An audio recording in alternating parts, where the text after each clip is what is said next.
Mesdames, Messieurs, bonsoir et merci de votre fidélité et bienvenue au cœur du mystère. Ce soir, nous vous amènerons au cœur de l'univers de l'arbre de vie kabbalistique. Avec notre spécialiste du jour, nous explorerons les dimensions de cette figure kabbalistique plutôt archétypale.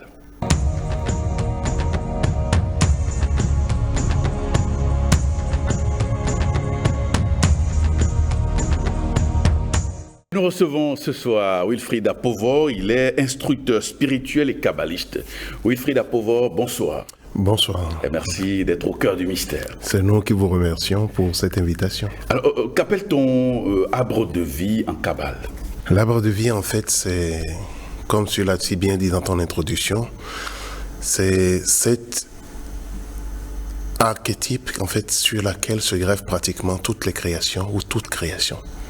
Elle est symbolisée par cette figure qui, en fait, nous montre le déroulement du mécanisme de la création, c'est-à-dire des émanations jusqu'au monde des formes. C'est vrai que l'arbre de vie est, comme je le disais tantôt, l'une des clés centrales autour de laquelle s'articule la vie, autour de laquelle s'articule le cosmos, autour de laquelle s'articulent les règles, autour de laquelle s'articulent les principes.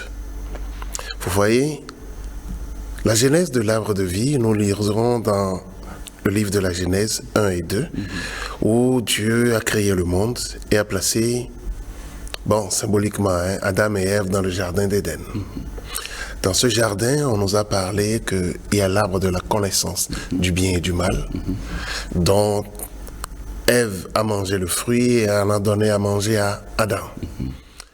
Mais ce sur quoi souvent on n'insiste pas, on dit que après avoir mangé le fruit de la connaissance du bien et du mal, de l'arbre de la connaissance du bien et du mal, ils ont été expulsés du jardin. Et la raison, en fait, pour laquelle ils ont été expulsés du jardin à cause du fait que, parce qu'il a été dit que Dieu, ou les dieux, Elohim, dit, puisqu'ils ont mangé le fruit de la connaissance du bien et du mal, et qu'ils sont semblables à nous, empêchons qu'ils ne mangent le fruit de l'arbre de vie, et qu'ils ne vivent éternellement dans le mal. Et c'est pour empêcher en fait qu'ils ne mangent le fruit de l'arbre de vie et qu'ils ne vivent éternellement dans le mal qu'on les a congédiés du jardin d'Éden. Donc cet arbre est là. Et comme il porte bien son nom, c'est l'arbre qui donne éternellement la vie. En manger les fruits vous confère des qualités qui vous rapprochent du divin et qui en fait demeurent des qualités inaliénables que vous allez garder à vie, je dis. Alors, certains observateurs estiment que l'arbre de vie est une interprétation philosophique du monde par les kabbalistes. C'est vrai que l'arbre de vie est focalisé sur la théorie des émanations. Alors, qu'en dites-vous? Non, ils n'ont pas tort. Mais dire que c'est philosophique, c'est juste une façon... Vous voyez, la création est tellement vaste, tellement intangible, tellement imperceptible.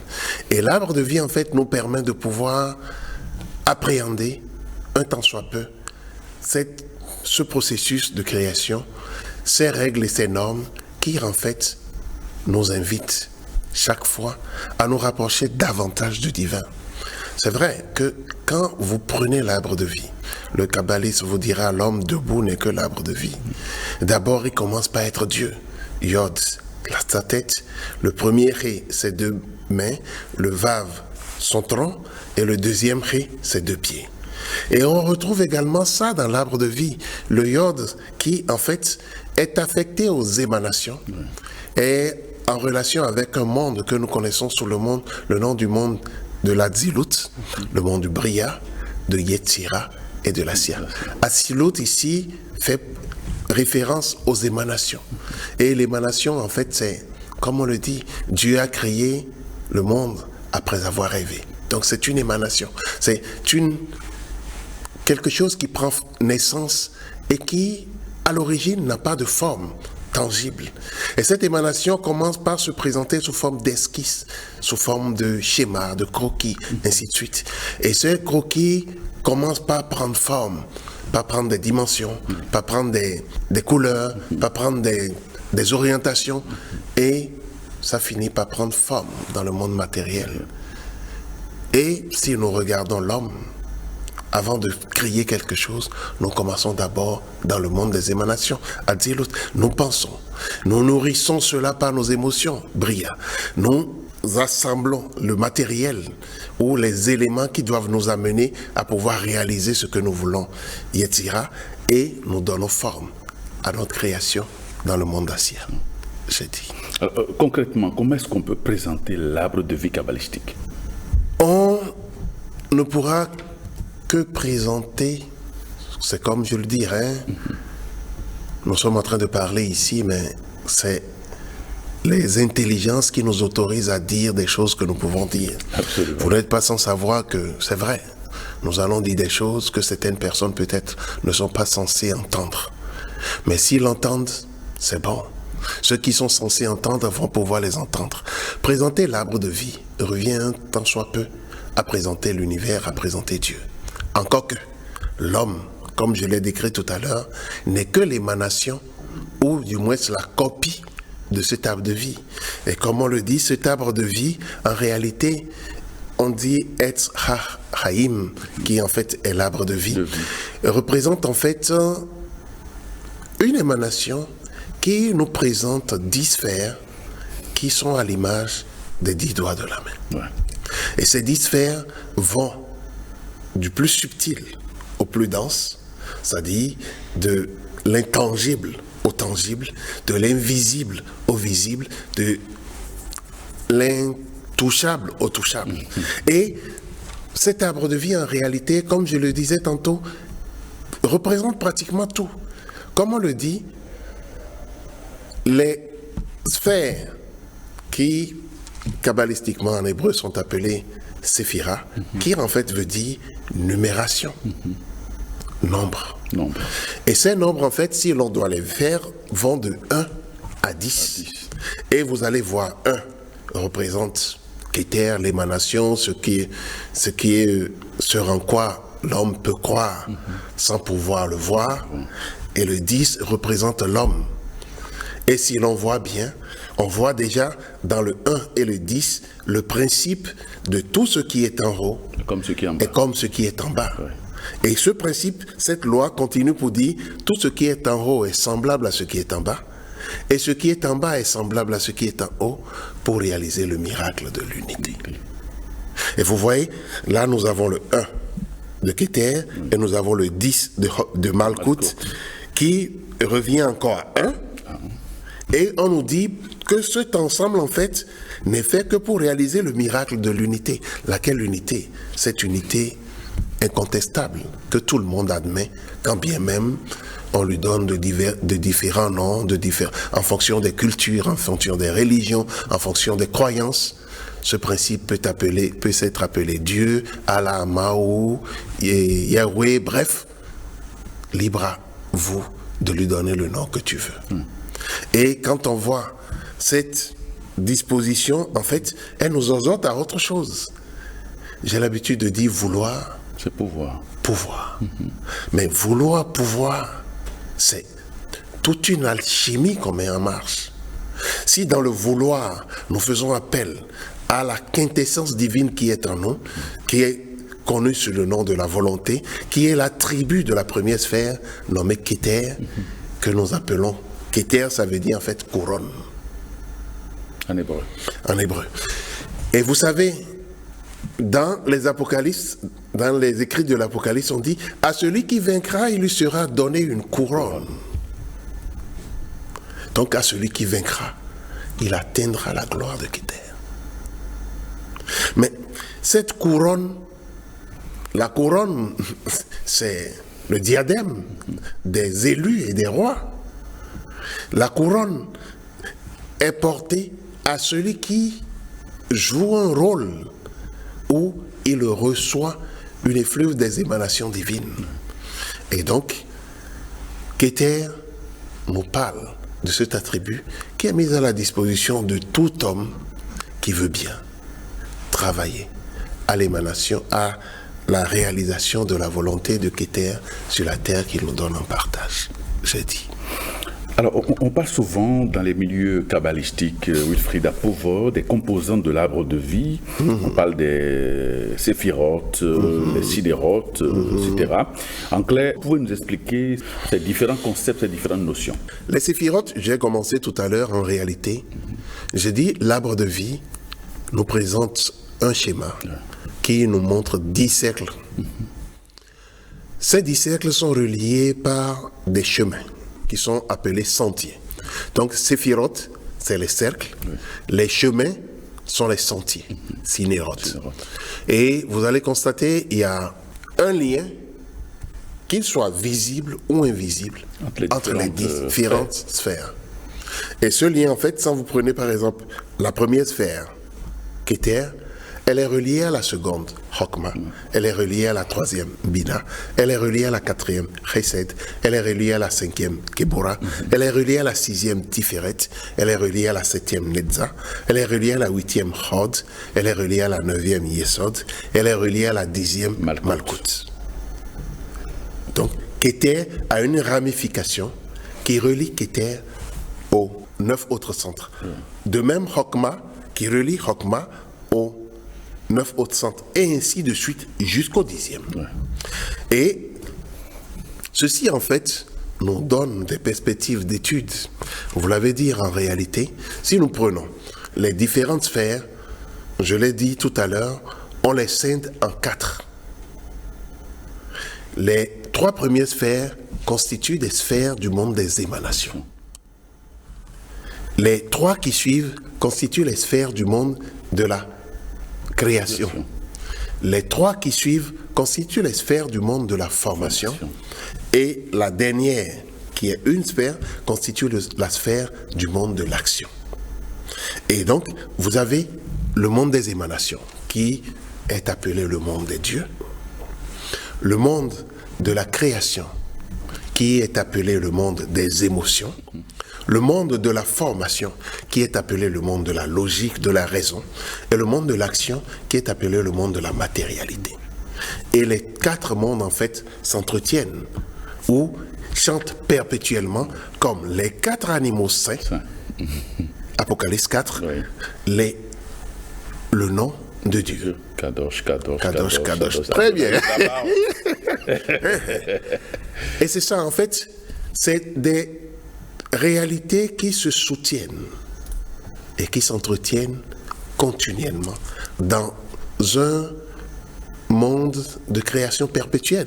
Ça va étonner les gens qu'aujourd'hui, les astronautes ou les astronomes découvrent que la création est en perpétuelle évolution. On a l'impression que de nouvelles choses se créent, de nouveaux mondes se créent, de nouveaux univers se créent. Mais en réalité, elle a été toujours ainsi. Parce que le Créateur n'a jamais cessé de créer. De même que l'homme n'a jamais cessé aussi de créer, j'ai dit. Alors, si on prend une sphère, par exemple, de quoi est-elle composée? Si on prend par exemple, qui était la première sphère? Une sphère, en fait, est un peu reliée à, si vous voyez, hein, on peut faire une analogie, un peu reliée à une planète, un peu reliée à un monde. Et vous voyez, quand vous rentrez par exemple sur la Terre, de quoi est-ce que la Terre est composée? On vous dira qu'elle est composée des solides, elle est composée des liquides, elle est composée des gaz, et puis des ignées, c'est-à-dire de l'éther. C'est pareil au niveau de toutes les sphères. Elles sont composées de leurs univers, elles sont habitées par des entités, elles vibrent sur une certaine fréquence qui n'est pas toujours perceptible à l'homme, que nous sommes dans la chair, mais qui sont des réalités dont on peut faire des expériences quand on se branche sur ces fréquences, quand on se branche sur ce champ. Et donc, quand vous voyez une sphère, c'est tout un monde, c'est tout un univers, et sa réplique se retrouve en l'homme. Tout à l'heure, vous parlez de Keter. J'ai dit Keter fait rappel à l'homme à la volonté. Chokma fait rappel à l'homme à l'amour sagesse. Bina, faire appel à l'homme à l'esprit de sacrifice. Chesed, faire appel à l'homme à la bonté. Géborah, faire appel à l'homme à la justice. Et Tiferet, faire appel à l'homme à l'harmonie. Netza, faire appel à l'homme à la beauté. Hod, faire appel à l'homme à la vérité.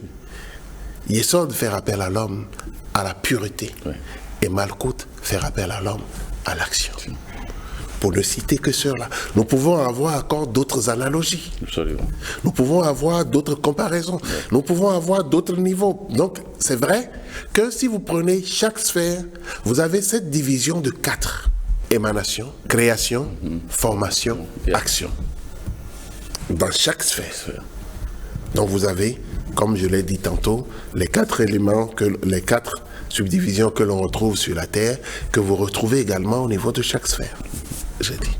Alors, quelles sont les entités qui habitent chaque séphira? Bon, nous les connaissons déjà tous. Nous les connaissons déjà tous puisque nous en avions déjà beaucoup parlé.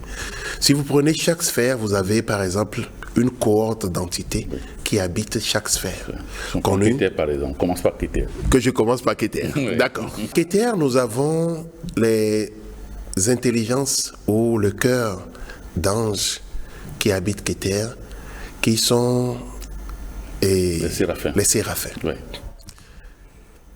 On vous a dit que ces séraphins ont pour régent Métatron. À Hokma, nous avons le cœur d'ange des chérubins, oui, qui ont pour régent Raziel. À Bina, nous avons le cœur des trônes, qui a pour régent Safkiel. À Chesed, nous avons le cœur des dominations, qui a pour régent Sadkiel. À Géborah, nous avons le cœur des puissances, qui a pour régent Kamael.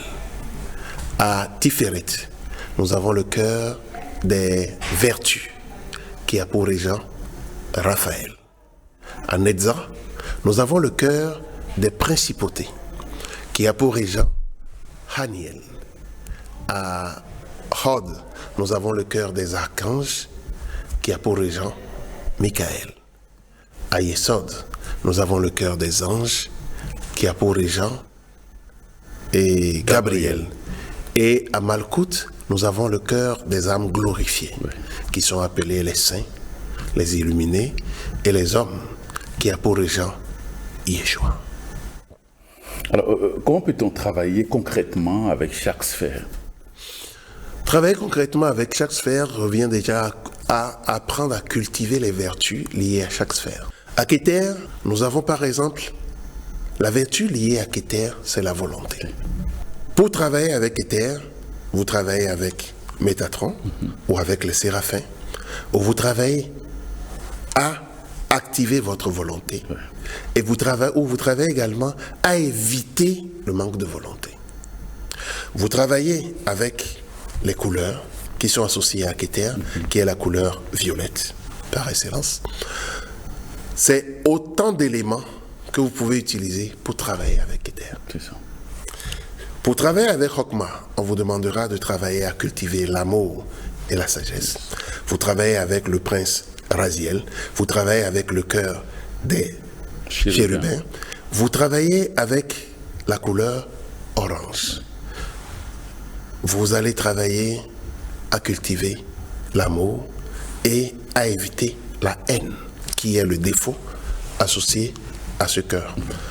À Bina, vous travaillez avec Safkiel, vous travaillez avec la couleur noire ou grise, vous travaillez avec le prince Safkiel, je l'ai déjà dit tout à l'heure, vous travaillez avec les cœurs des trônes, et vous travaillez là pour apprendre à avoir l'esprit de sacrifice. Et vous travaillez pour éviter ou éliminer en vous l'envie. Vous travaillez avec le cœur des dominations, vous travaillez avec la couleur bleue, vibrez la couleur bleue, vous visualisez la couleur bleue, vous travaillez à l'acquisition de la vertu, de la bonté, vous travaillez avec Zadkiel, vous travaillez avec le cœur des dominations. Vous travaillez avec le cœur des puissances. Vous travaillez avec la couleur rouge. Vous travaillez avec le prince Kamael. Vous travaillez avec les puissances. Et vous travaillez sur l'attribut de la puissance de la justice, la culture de la justice. Et vous travaillez à éviter la colère. Vous travaillez avec les vertus. Vous travaillez avec la couleur jaune or ou la couleur du soleil. Vous travaillez avec le prince Raphaël. Vous travaillez avec le cœur des vertus. Vous travaillez à cultiver l'humilité. Vous travaillez à éviter l'orgueil. Vous travaillez avec les principautés. Vous travaillez avec la couleur jaune.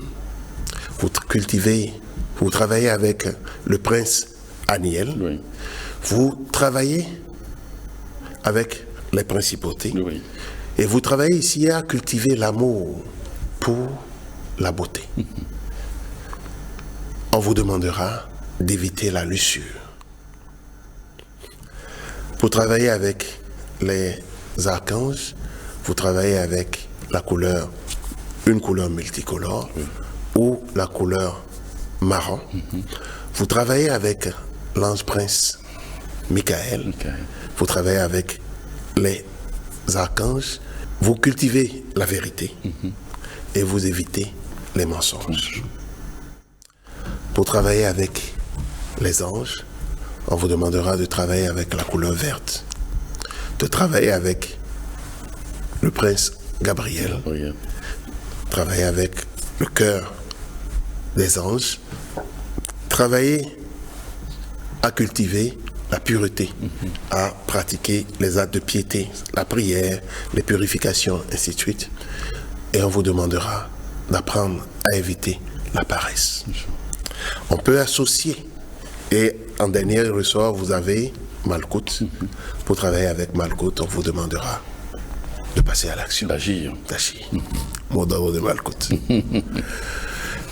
Vous pouvez... On peut lier à chaque sphère ou à chaque centre des planètes. Justement. Des J'allais jours. vous demander la fonction des planètes sur l'arbre de vie. Wilfried Apauva.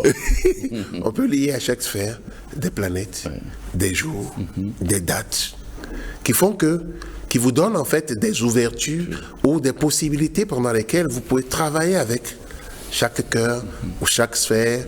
Et donc, vous avez par exemple, si nous prenons Keter, Keter régit tout le mois. Mais on travaille souvent avec Keter à la fin du mois, au début du mois. Ça veut dire les derniers jours du mois et le premier jour du mois. On demande par exemple de travailler avec Keter à l'activation de la volonté. Généralement, Keter représente le numéro 1. Donc, vous pouvez écrire le numéro 1 si vous manquez de volonté. L'écrire de sorte que vous puissiez le voir, vous puissiez le toucher, vous puissiez... Bref, vous invitez le 1 à intervenir dans votre vie. Donc, vous allez l'écrire. Ce n'est pas un petit 1. Vous écrivez sur de grands écriteaux. Vous le mettez derrière votre porte, devant la porte. Vous le mettez à votre plafond, sur votre lit. Que ça soit visible. Voilà. Que là, ça impacte votre conscience. Et ça, c'est un travail de programmation. Et vous le faites et vous allez voir que vous n'allez plus manquer de volonté. Pour travailler avec et bon, c'est vrai, à Keter, chez nous, on n'associe pas de planètes.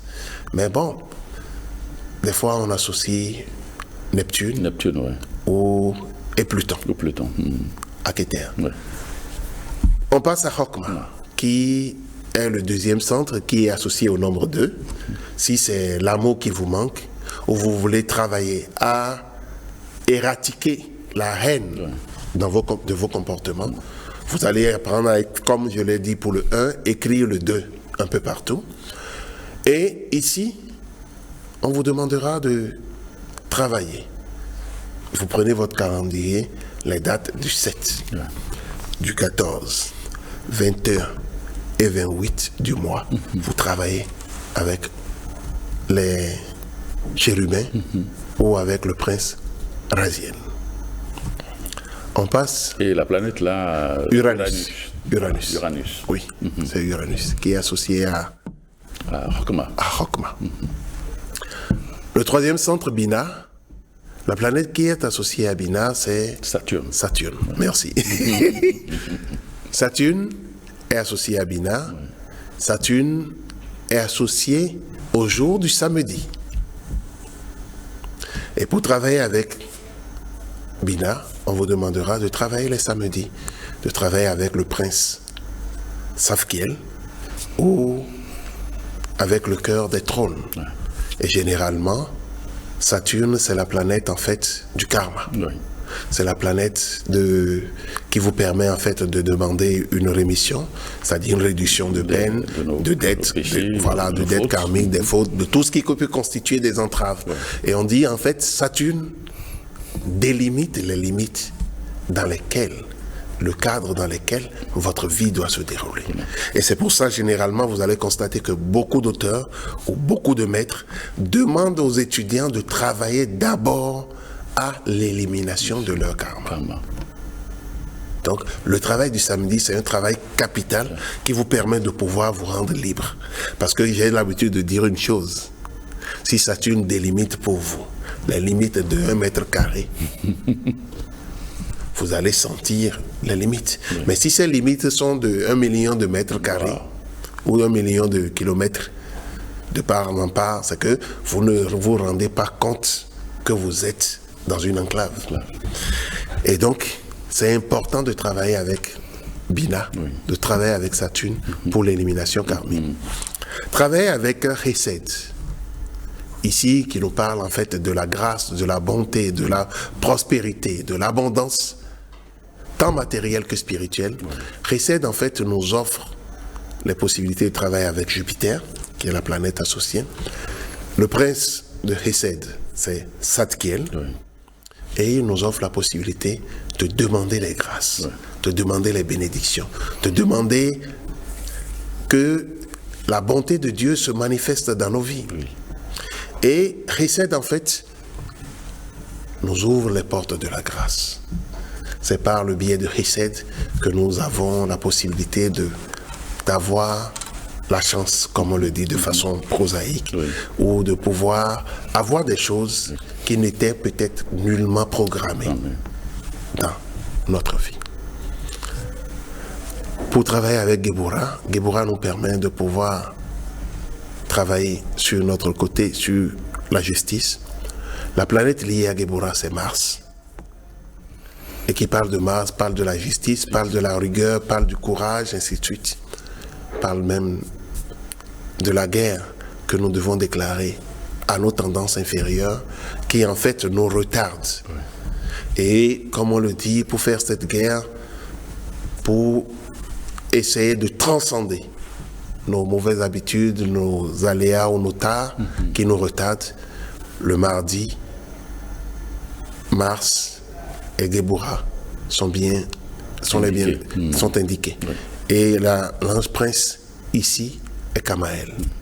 Et le cœur des puissances peuvent nous aider.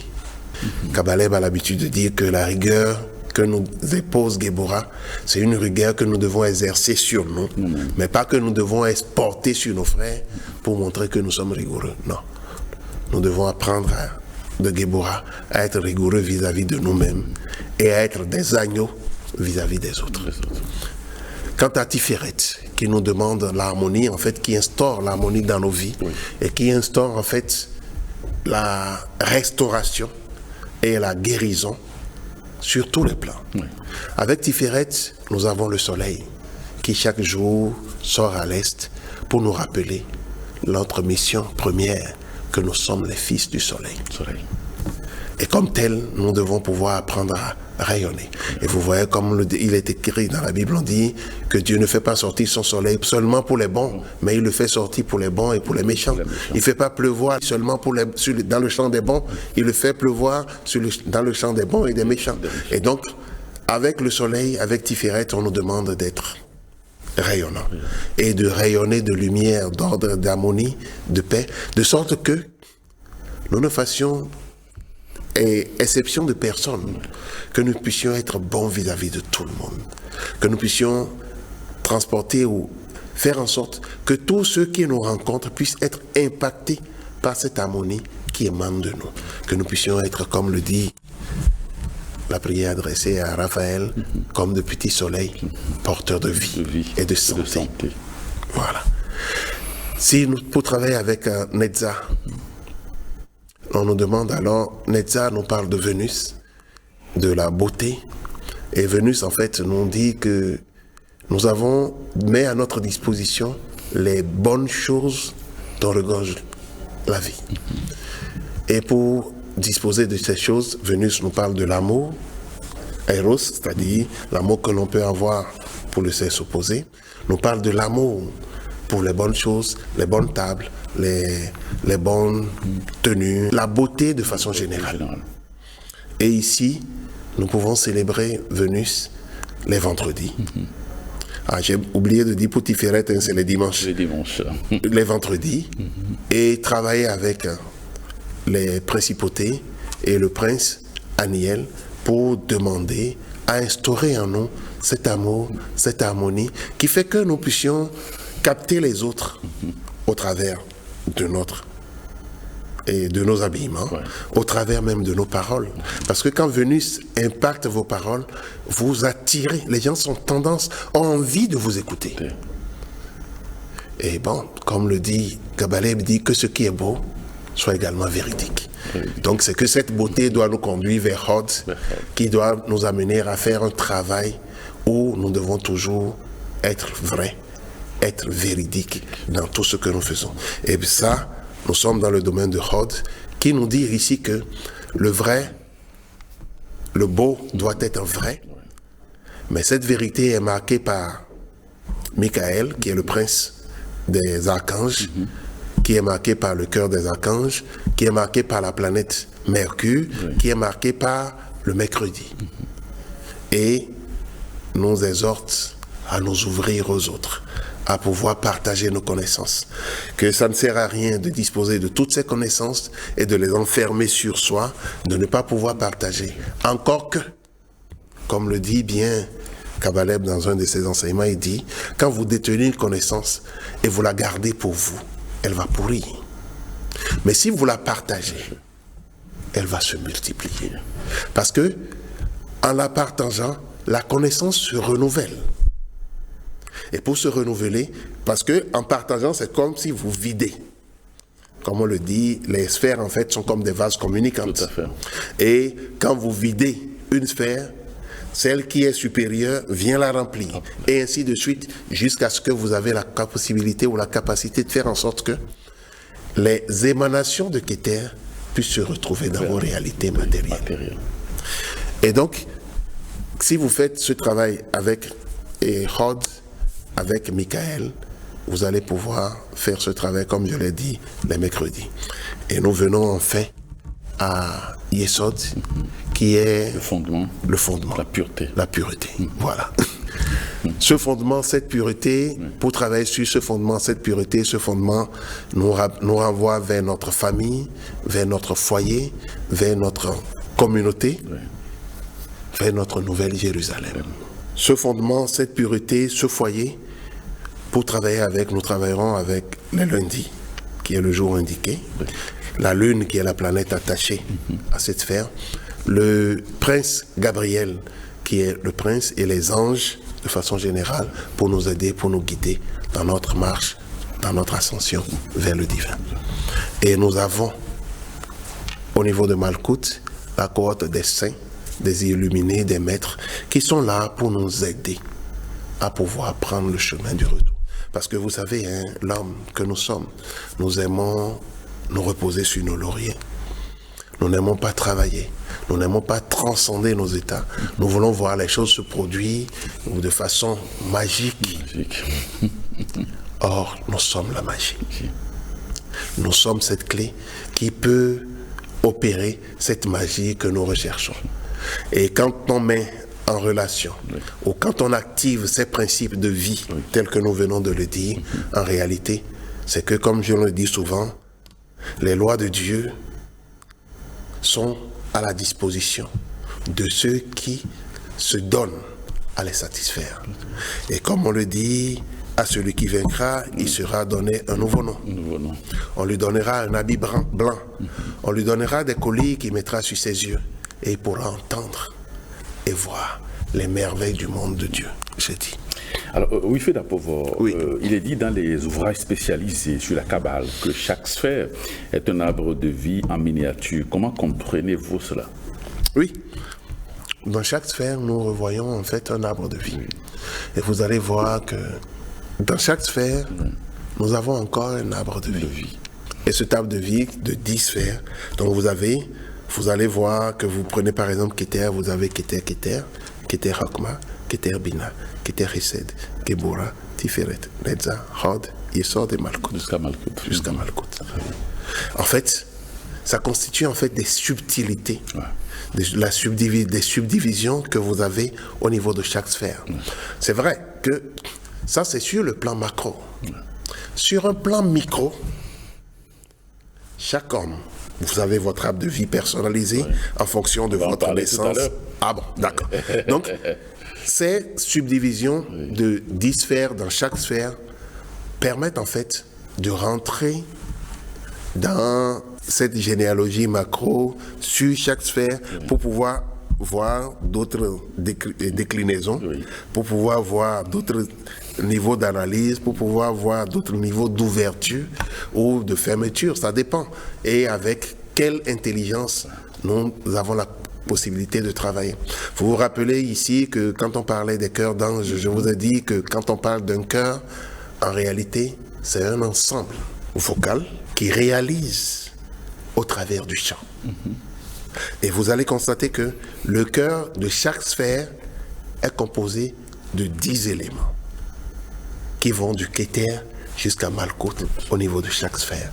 Et quand on dit, vous envoyez une demande qui atteint un cœur, qui doit se charger de la réaliser, le prince du cœur donne l'ordre et entonne un chant sacré qui est repris par le servant de Hokma, le servant de Bina, le servant de Chesed, le servant de Gebura, le servant de Tiferet, le servant de Netza, de Hod, de Yesod et l'ange planétaire de Malkout. Et il passe à la sphère suivante, ainsi de suite jusqu'à Malkout, pour que ce qui est demandé puisse se réaliser. J'ai dit. Alors, puisque nous sommes dans un univers dualiste, il existerait un arbre de vie inversé. Qu'en est-il réellement? Oui, l'arbre de vie inversé existe. C'est ça qui est connu sous le nom de l'arbre de la mort.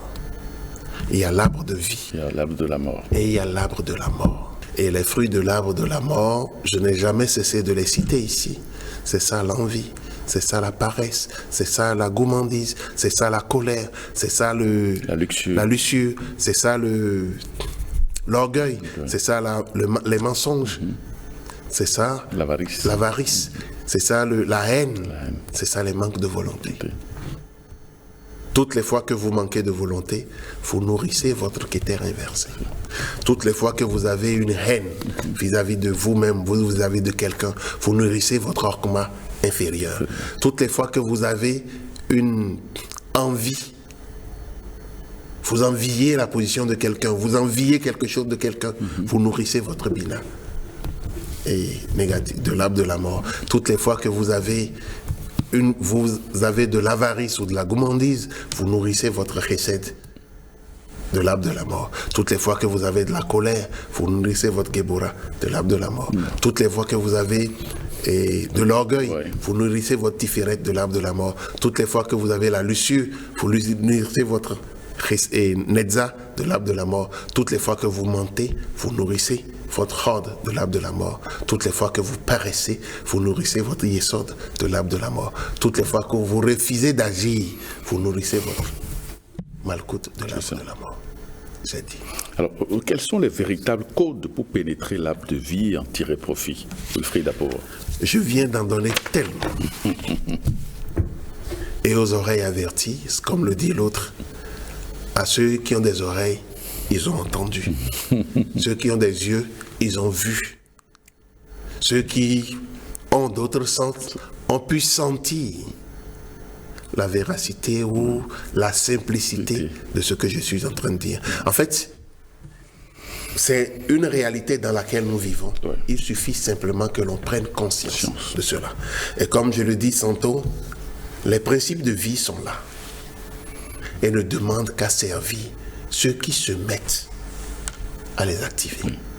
Quand vous mettez en marche, en branle votre volonté dans le but de réaliser quelque chose, vous puisez de votre gaieté intérieure. Quand vous mettez en branle votre amour, sagesse, vous puisez de votre roquement, et ainsi de suite. Quand vous portez quelque chose, bon, là, on est les fils de quoi, de roquement et de Binaï. Hein?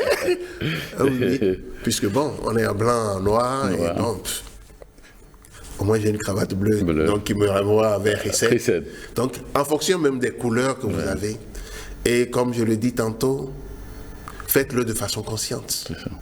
Ça veut dire quoi? Les samedis, dans votre vêtement, ayez une touche de grise, une touche de noir.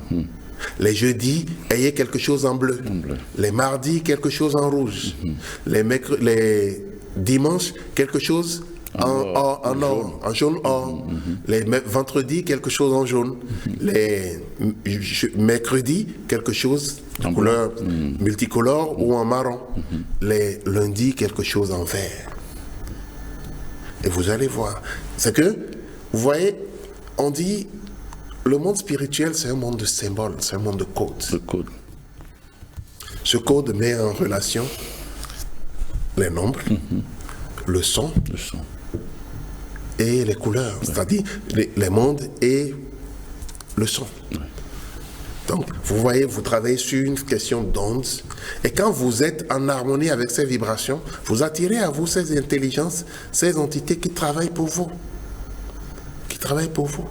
Des fois, c'est simplement, on demandera, bon, un samedi, vous demandez un pardon, vous faites le psaume 51, vous allumez une bougie de couleur noire ou de couleur grise pour demander au Seigneur du karma d'alléger votre karma et de vous permettre d'avoir accès à une vie meilleure.